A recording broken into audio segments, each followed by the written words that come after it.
Welcome back dear students. మన previous సెషన్స్లో 6th class English రీడర్లోని unit 1 reading comprehension clever Tenali Ramakrishna చెప్పుకున్నాం కదా. ఆ వీడియోస్కి సంబంధించినటువంటి లింక్స్ను క్రింద ఇవ్వబడ్డ డిస్క్రిప్షన్ కాలంలో ప్రొవైడ్ చేయడం జరుగుతుంది.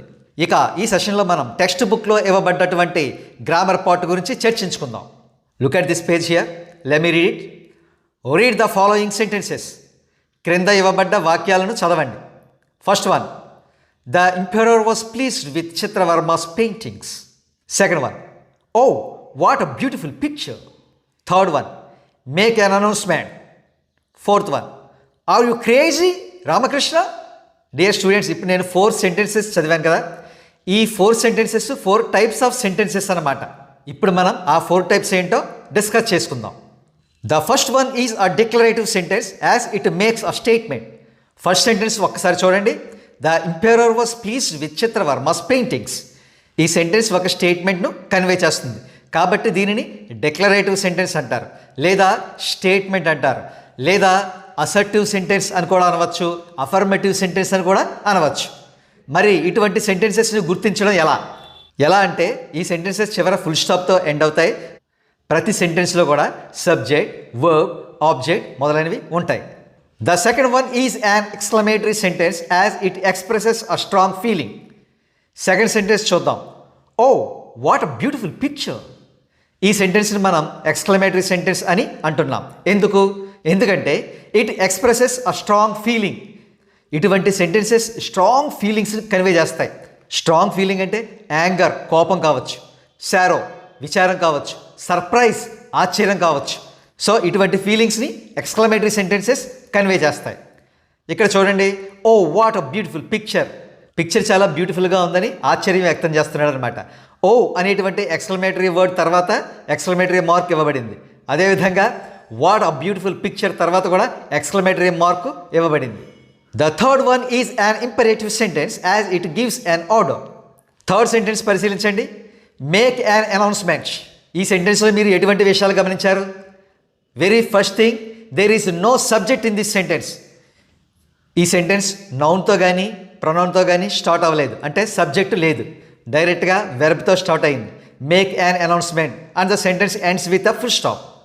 ఇటువంటి సెంటెన్సెస్ని ఇంపెరాటివ్ సెంటెన్సెస్ అంటారు. ఇటువంటి సెంటెన్సెస్ దేని గురించి తెలుపుతాయంటే ఒక వ్యక్తి మరొక వ్యక్తికి ఇచ్చేటువంటి ఆర్డర్స్ కానీ, రిక్వెస్ట్స్ కానీ, సజెషన్స్ కానీ, అడ్వైస్ కానీ, ఇటువంటి విషయాలన్నింటి గురించి ఈ సెంటెన్సెస్ తెలియజెబుతాయి అన్నమాట. The fourth one is an interrogative sentence as it asks a question. Fourth sentence గమనించండి. Are you crazy Ramakrishna. ఈ సెంటెన్స్లో మీరు ఏం గమనించారు పిల్లలు? ఈ సెంటెన్స్ క్వశ్చన్ మార్క్తో ఎండ్ అయింది. అంటే ఈ సెంటెన్స్ ఒక క్వశ్చన్ అనమాట. ఏ రకమైన క్వశ్చన్? Interrogative question. అంటే ఈ సెంటెన్స్ ఒక క్వశ్చన్ అనమాట. సో దీనినే మనం ఇంటరాగేటివ్ సెంటెన్స్ అని కూడా అంటాం. Interrogative sentences end with a question mark. అంతేకాదు, మీరు గుర్తుంచుకోవాల్సిన మరొక ముఖ్యమైన విషయం ఏంటంటే interrogative sentences start with main verbs or helping verbs.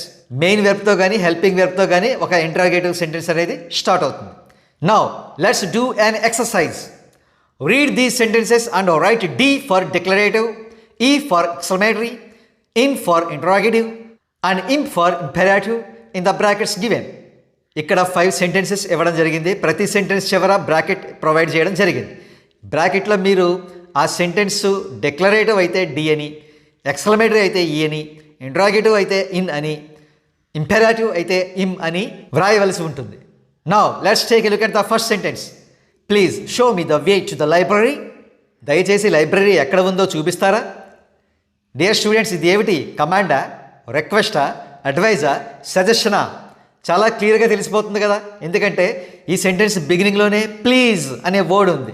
Please అంటే దయచేసి, రిక్వెస్ట్ చేయడం అనమాట. సో ఇది ఏ కేటగిరీ ఆఫ్ సెంటెన్సెస్ లెక్కలోకి వస్తుంది? Imperative sentence. It's an imperative sentence. So put IM in the first bracket. First బ్రాకెట్లో ఐఎమ్ అనే లెటర్స్ని యాడ్ చేయండి. Look at the second sentence. What a great painting this is. ఆహా, ఈ painting ఎంత గొప్పదో కదా. చూడండి, ఈ సెంటెన్స్ వాట్ అనే క్వశ్చన్ వర్డ్తో స్టార్ట్ అయింది. అంటే ఇది ఇంటరాగేటివ్ సెంటెన్సా? కానే కాదు. చూడండి, ఇంటరాగేటివ్ సెంటెన్సెస్ జనరల్గా WH వర్డ్స్తో స్టార్ట్ అయ్యే అవకాశం ఉంటుంది. What, when, why, wear, who, home etcetera.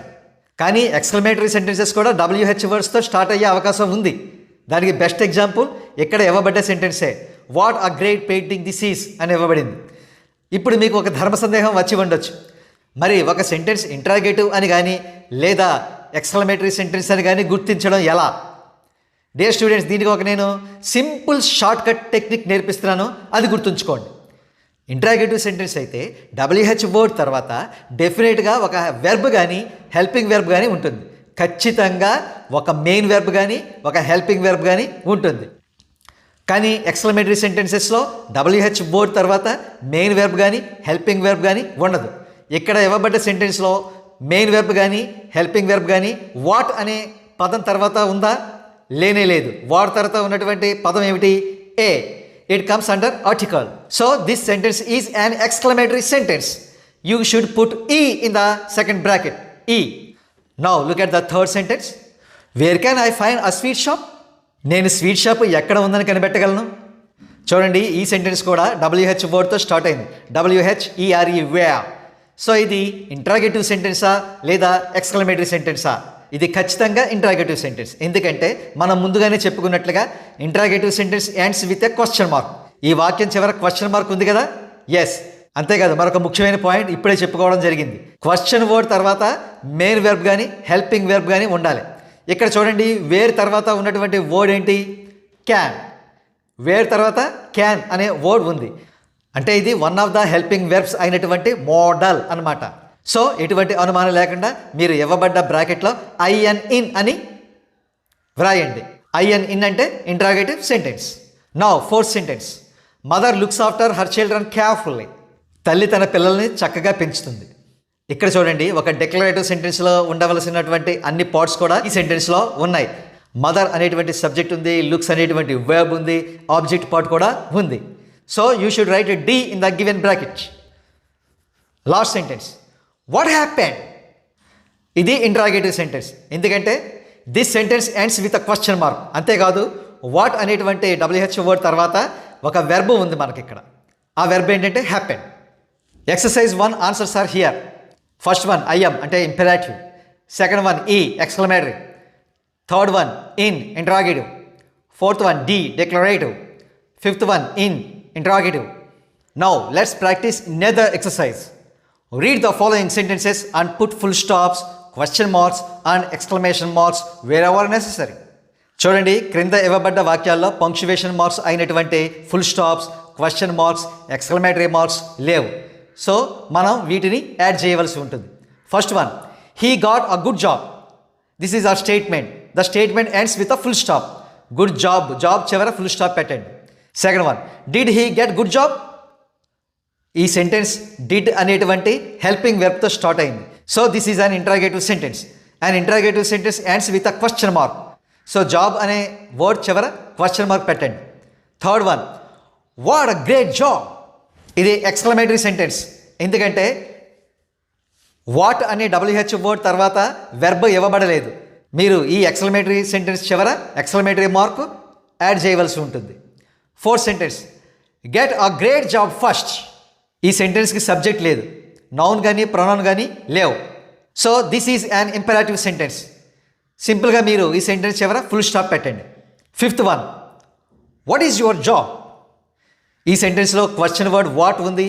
What తర్వాత ఇక్కడ మెయిన్ వెర్బ్గా ఫంక్షన్ చేస్తున్నటువంటి IS ఈజ్ అనేటువంటి వెర్బ్ ఉంది. కాబట్టి ఇది interrogative sentence. This sentence ends with a question mark. Job చివర క్వశ్చన్ మార్క్ పెట్టండి. Sixth one, have you finished your job. నీ పని పూర్తయిందా. సో ఇది కూడా ఇంట్రాగేటివ్ సెంటెన్సే. This sentence ends with a question mark. ఈ సెంటెన్స్ చివర క్వశ్చన్ మార్క్ యాడ్ చేయండి. దీనిని మనం ఇంట్రాగేటివ్ సెంటెన్స్ అని ఎందుకన్నా, this sentence started with the helping verb have. Seventh one, I'm ready to finish my job. ఇది ఒక స్టేట్మెంట్. ఇక్కడ ఐ అనే సబ్జెక్ట్ ఉంది, యామ్ అనే వెర్బ్ ఉంది, ఆబ్జెక్ట్ పార్ట్ కూడా ఉంది. This statement ends with a full stop. ఈ సెంటెన్స్ చివర ఫుల్ స్టాప్ పెట్టండి. Eighth one, is he ready to finish his job. This sentence starts with the verb is. Is అనేటువంటి వెర్బ్తో start అయింది కాబట్టి ఇది ఒక interrogative sentence. So you need to incorporate question mark at the end of the word job. Look at the answers here. First one, he got a good job. Second one, did he get good job. Third one, what a great job. Fourth one, get a great job first. Fifth one, what is your job? Sixth one, have you finished your job? Seventh one, I'm ready to finish my job. Eighth one, is she ready to finish job? ఇక 6th class English text బుక్లోనే గ్రామర్లో భాగంగా conjunctions అనే topic కూడా ఇవ్వడం జరిగింది. Conjunctions అంటే ఏమిటో చూద్దాం. ఇక్కడ 3 సెంటెన్సెస్ ఇవ్వబడ్డాయి, అవి ఏమిటో చూద్దాం. First one, it is all your affection and encouragement. And అనే వర్డ్ బోల్డ్ లెటర్స్లో ఉంది, అది గమనించండి. Second one, people grew impatient but the emperor continue to support him. But అనే వర్డ్ బోల్డ్ చేయబడింది. Third one, bring him at once or you will be punished. ఇక్కడ O R or అనేటువంటి word bold లెటర్స్లో ఉంది. Conjunctions and, but, or, yet, so, etcetera are joining words. They help to join 2 or more words, phrases or clauses. ఇక్కడ కంజంక్షన్స్కి ఇచ్చినటువంటి definition ఏమిటంటే, conjunctions join 2 or more words, phrases or clauses. 2 వర్డ్స్ని కానీ 2 ఫ్రేజెస్ని కానీ 2 క్లాజెస్ని కానీ కలిపేటువంటి వర్డ్సే కంజంక్షన్స్. కొన్ని ఎగ్జాంపుల్స్ కూడా ఇక్కడ ఇవ్వబడ్డాయి. And, but, or, yet, so, etcetera. Example sentences. He rushed into the hall and sat in the sofa. ఈ సెంటెన్స్లో కంజంక్షన్ ఏమిటి? And. He rushed into the hall in the sofa అనేటువంటి క్లాజెస్ని and అనేటువంటి conjunction కలుపుతుంది. It's raining heavily so we won't go out to play. బయట వర్షం పడుతోంది, అందుకే మేము ఆడుకోవడానికి వెళ్ళడం లేదు. చూడండి, బయట వర్షం పడుతోంది, ఆడుకోవడానికి వెళ్ళడం లేదు అనేటువంటి 2 సెంటెన్సెస్ని ఇక్కడ సో అనే కంజంక్షన్ కలుపుతుంది. Read the passage carefully and underline the conjunctions. క్రింద ఇవ్వబడ్డ ప్యాసేజ్ కేర్ఫుల్గా చదివి కంజంక్షన్స్ ఎక్కడైతే ఉన్నాయో వాటిని అండర్లైన్ చేయండి. Meena wants to go on holidays. ఈ సెంటెన్స్లో కంజంక్షన్ లేదు. Everyone is happy but Meena is not. ఈ సెంటెన్స్లో మనకి బట్ అనే కంజంక్షన్ ఉంది. బట్ అనే వర్డ్ని అండర్లైన్ చేయండి. ఎవ్రీవన్ ఈజ్ హ్యాపీ తర్వాత but should be underlined. She is unhappy because there are some baby sparrows in the nest on a corner of a room. ఇక్కడ షీ ఈజ్ అన్హ్యాపీ తర్వాత because అనే conjunction ఉంది. ఈ because అనే కంజంక్షన్ని underline చేయండి. Because అంటే ఎందుకంటే అనే అర్థం వస్తుంది. If all the members of the family went out of the house it would be locked up. Then how would the mother sparrow or the father sparrow feed their babies? ఈ lengthy సెంటెన్స్ని if అనేటువంటి conjunction కలుపుతుంది. So ఇఫ్ని underline చేయండి. ఇంకా ఉన్నాయి conjunctions. Locked up అనే words తర్వాత then ఉంది కదా, దెన్ కూడా అండర్లైన్ చేయండి. అదేవిధంగా మదర్ స్పారో తర్వాత ఆర్ ఉంది కదా, అది కూడా అండర్లైన్ చేయండి. Second paragraph. Meena's mother said that they would remove all the things from the room, open the windows and lock the door from outside. ఇక్కడ మీనాస్ మదర్ సెట్ తర్వాత దాట్ అనే వర్డ్ ఉంది కదా, అది conjunction. That should be underline. Open the Windows తర్వాత and అనే conjunction ఉంది కదా, you need to underline that word as well. thus the house would be safe and sparrows could come and go freely. would be safe తర్వాత and అనే conjunction ఉంది, you need to underline that word. So Meena is happy again, so should be underlined. Dear students, that's all about this session. Thanks for watching.